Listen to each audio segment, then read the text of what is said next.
All right, Orlando Brown, thanks so much for coming here today. Love the glasses, by the way. Thank you so much. Those are really awesome. When I saw them as soon as you walked over here.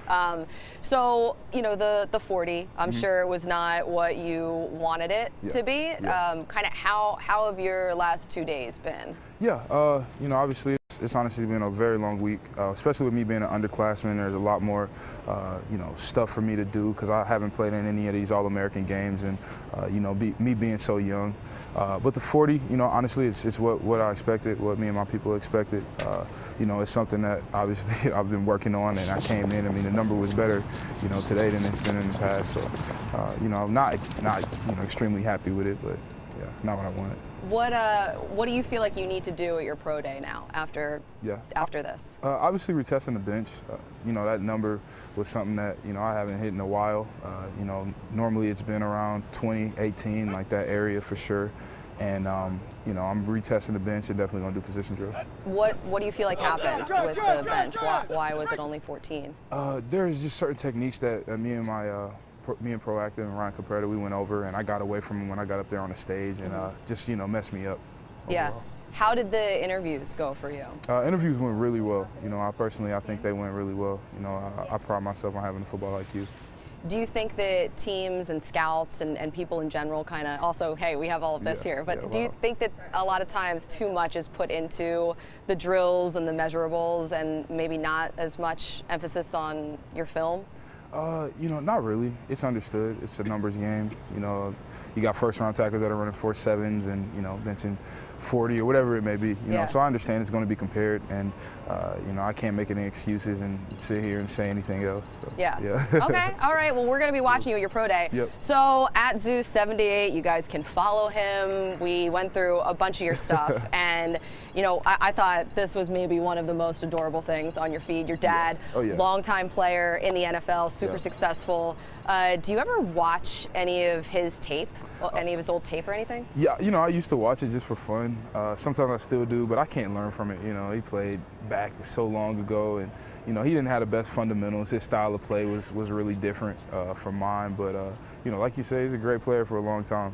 Is there anything that's similar between the two of you guys? I think our length. You know, I think we kind of played with similar leverage.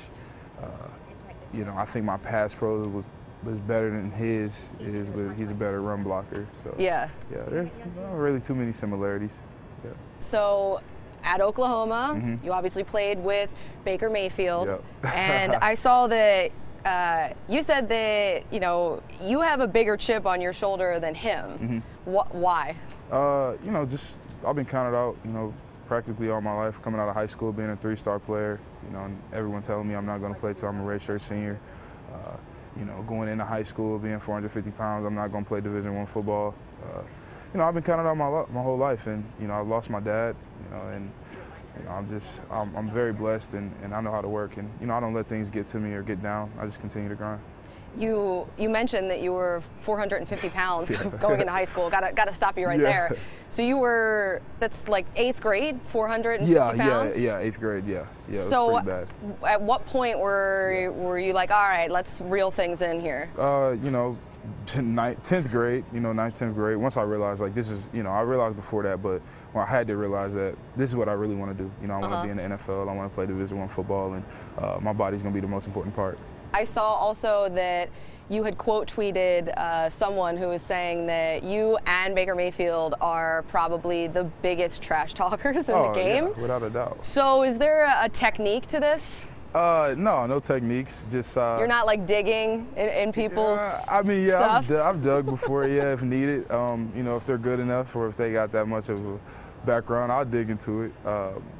I'm pretty sure 6 does too, but he's, you know, we enjoyed it. You know, I talked a lot of trash to people he talked trash to, or guys I put on my back he come talk trash to, or guys that caught his interceptions, which he had few of. It's great, So, you got to do it. Yep. What's Baker like as a teammate? Very caring, very passionate. You know, he loves the game. You know, someone that is very supportive throughout my career there, always had my back, you know, and you know, he's like that with a lot of people. Do you think it's fair, the Johnny Manziel comparisons that have been thrown out there? Yeah, not at all, not at all. You know, from a character standpoint, you know, he's not even, you know, and no disrespect to Johnny Manziel, but he's not there, you know, and he's very focused. Like I said, he loves the game. You know, he's made mistakes, things have happened, but you know, man, the Johnny Manziel comparisons suck just because, you know, his size, he's from Texas, all that stuff. Right, and, exactly. You know, swag. But seems like it's just easy, low-hanging fruit. yeah, exactly. Okay. I also noticed. Oh yeah. I don't understand the foxtail keychain. I saw some dude at the airport with one. Yeah. Like, what is this? Yeah. So me and Jamal Brown was like my mentor. We watch a lot of movies in the summer, and there's this movie called Breaking, and it's like a 1980s dance movie, almost like Step Up. And there's a guy on there. I think his name was Turbo or Ozone, and he's got on like 8 foxtails. I was just like, this is my freshman year. I'm like, that's so fresh. And so I went and found a bunch on eBay. They don't cost much. They're never really real. You know, I get them from some company in Montana or China, and just wear them. What's a bunch? How many foxtails? I've got like do you 12. have? Yeah. Really? Yeah, I've got 12. Do you have a special place for them? Yeah, this is my closet. Just up top of my closet. That's it. Nothing too special. I saw that, you know, at some point, like, you're really into fashion. Yeah. So that explains the really cool glasses. Yeah. And at some point, you would like to have a fashion line. Is that right? Yeah, absolutely. What would you call it? I don't know what I would name it. Honestly, I mean, I really don't. Something to think about, for sure. Without a doubt. All right. This has been awesome. Orlando Brown, I'm going to let you get out of here. Thanks so much for stopping by. Yep, and thank you. we'll follow you along on your next step.